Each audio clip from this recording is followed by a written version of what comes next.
Mari kita bersatu dalam doa. Terima kasih Bapa, terima kasih Yesus buat kesempatan yang indah di mana Tuhan mempertemukan kami kembali untuk memuji serta memuliakan Engkau Tuhan. Dan kesempatan pada pagi hari ini Tuhan, kami siap untuk mendengarkan firman-Mu di dalam nama Tuhan Yesus. Haleluya. Amin. Selamat pagi Bapak Ibu, baik yang ada di gereja maupun yang ada di rumah masing-masing. Pada pagi hari ini kita akan bersama-sama belajar firman Tuhan dari Mazmur 71 ayat yang ke-17 dan ayat yang ke-18.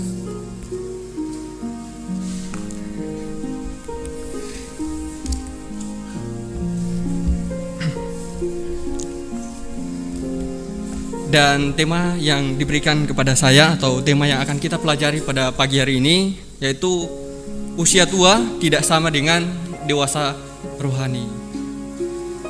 Jadi Bapak Ibu saudara-saudara yang dikasihi oleh Tuhan, kalau kita melihat di dalam Mazmur 71 ayat 17 dan 18, di situ kita akan melihat bahwa sesungguhnya dewasa rohani atau usia tua itu tidak sama dengan dewasa rohani. Kita melihat di dalam ayat 17 dan 18 bahwa sebenarnya untuk menjadi tua itu adalah satu proses yang terus terjadi dalam kehidupan kita. Itu terjadi secara terus-menerus dalam kehidupan kita. Dari waktu ke waktu itu terjadi dalam kehidupan kita.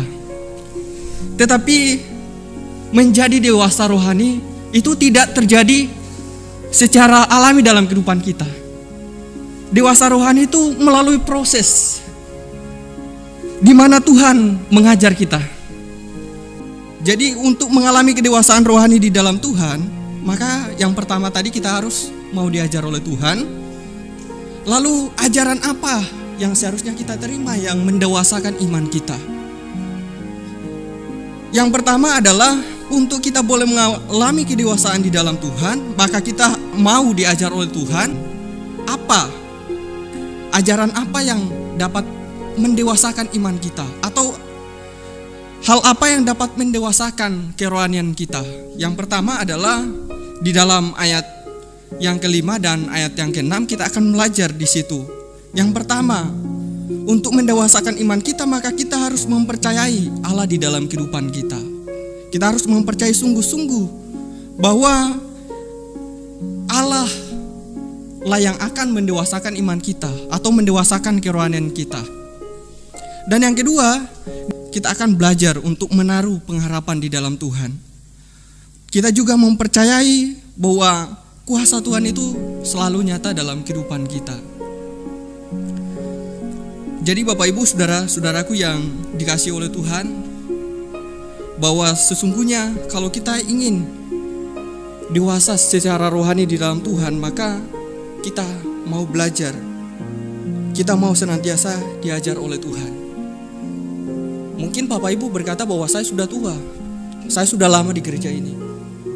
Tetapi apakah kita sudah mengalami kedewasaan rohani di dalam Tuhan? Di dalam ayat ini kita belajar bahwa sesungguhnya kalau kita mau mengalami kedewasaan rohani di dalam Tuhan, maka kita siap untuk diajar. Kata diajar dalam ayat ini bukan hanya memahami apa yang Tuhan perintahkan. Mungkin Bapak Ibu sudah memahami sejak kecil sudah diajar. Tetapi apakah kita sungguh-sungguh telah mengalami kedewasaan di dalam Tuhan? Apakah rohani kita sungguh-sungguh sudah mengalami kedewasaan? Kalau kita melihat dalam ayat ini dikatakan bahwa Ya Allah, Engkau telah mengajar aku sejak kecilku, dan sampai sekarang aku memberitakan perbuatanmu yang ajaib. Jadi kalau kita sudah mengalami kedewasaan rohani di dalam Tuhan, maka ada tanda. Yang pertama kita melihat bahwa tanda orang yang dewasa di dalam Tuhan itu yaitu dapat menjadi saksi. Orang yang dewasa di dalam Tuhan, maka dia akan menjadi saksi. Dia akan memberitakan bagaimana perbuatan-perbuatan Tuhan yang dialami dalam kehidupannya.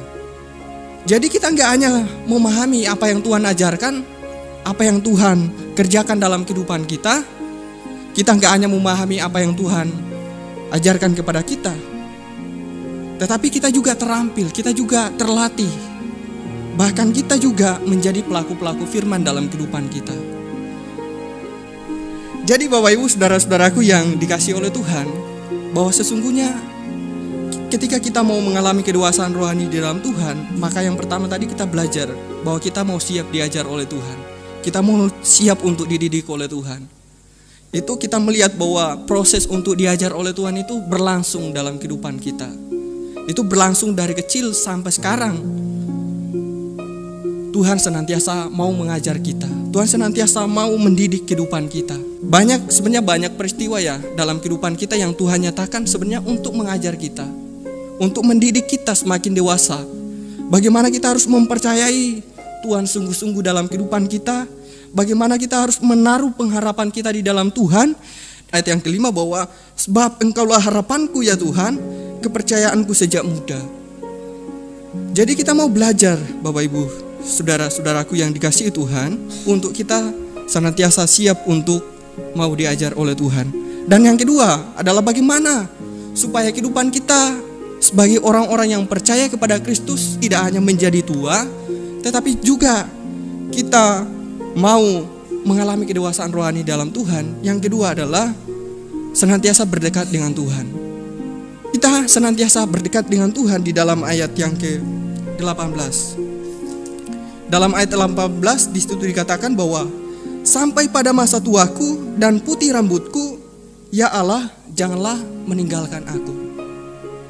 Jadi kita mau supaya kita mengalami kedewasaan rohani di dalam Tuhan, kita mau senantiasa dekat dengan Tuhan.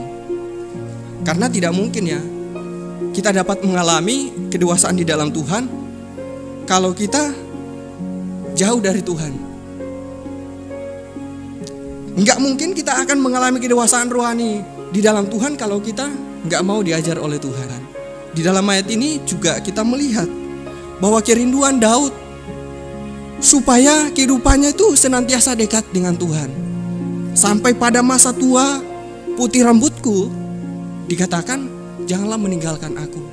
Ada kerinduan yang dalam untuk senantiasa dekat dengan Tuhan.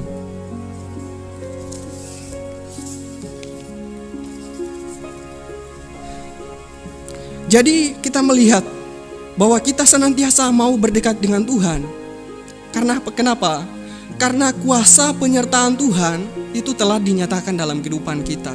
Mungkin dari kecil sampai sekarang ada banyak yang Tuhan nyatakan dalam kehidupan kita.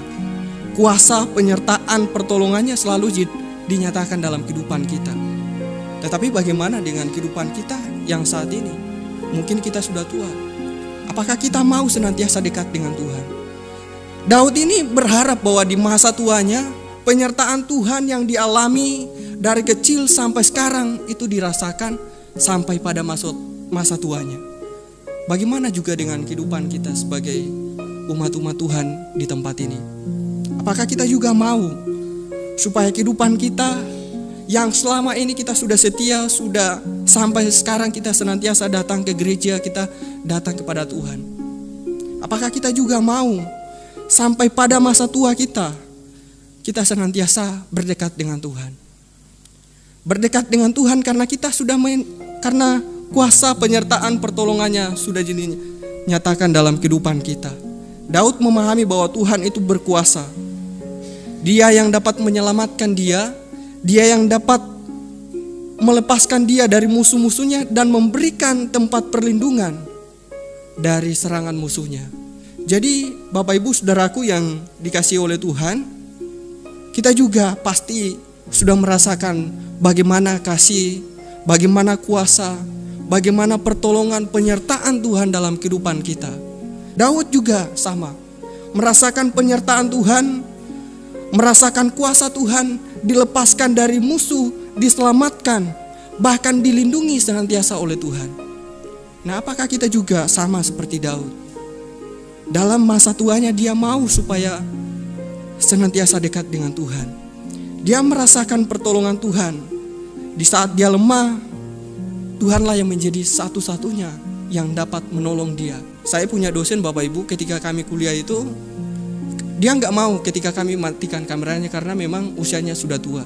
Dia katakan kepada kami, kalau orang tua berbicara itu nggak diperhatikan, itu rasanya nggak enak. Oleh karena itu dia mengharapkan kami untuk ketika kami kuliah itu senantiasa membuka kamera, menandakan bahwa mahasiswanya ada di situ. Daud juga sama. Dia ingin bahwa di masa tuanya merasakan penyertaan Tuhan, merasakan pertolongan Tuhan, merasakan kuasa Tuhan tetap dinyatakan dalam kehidupannya.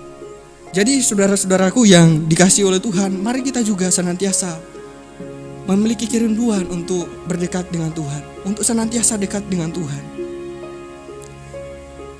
Berdekat dengan Tuhan supaya apa? Supaya kita dapat memuliakan Dia, memasyurkan nama Tuhan. Kalau kita sudah merasakan kasih-Nya, kalau kita sudah merasakan pertolongannya, kita sudah merasakan penyertaannya, apa yang dapat kita lakukan?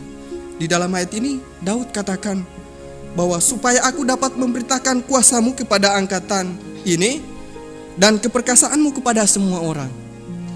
Sama juga pasti kerinduan kita ketika kita sudah merasakan bagaimana Tuhan menolong kita, bagaimana penyertaan Tuhan dalam kehidupan kita, pasti kita juga memiliki kerinduan yang sama, yaitu untuk memuliakan Tuhan dan untuk memasyurkan nama Tuhan.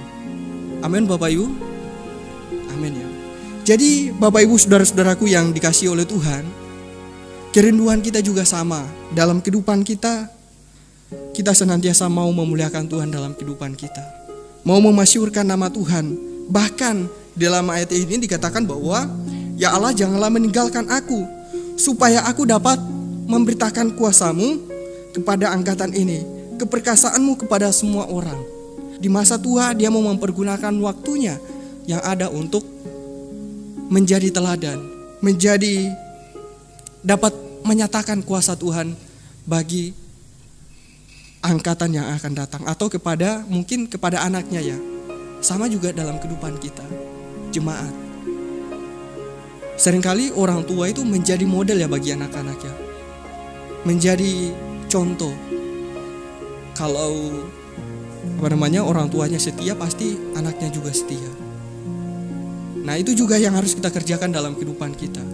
Bagaimana kehidupan kita di masa tua itu menjadi model bagi anak-anak kita, mungkin bagi jemaat yang lain yang masih muda, itu akan menjadi model dari kesetiaan kita untuk senantiasa dekat dengan Tuhan.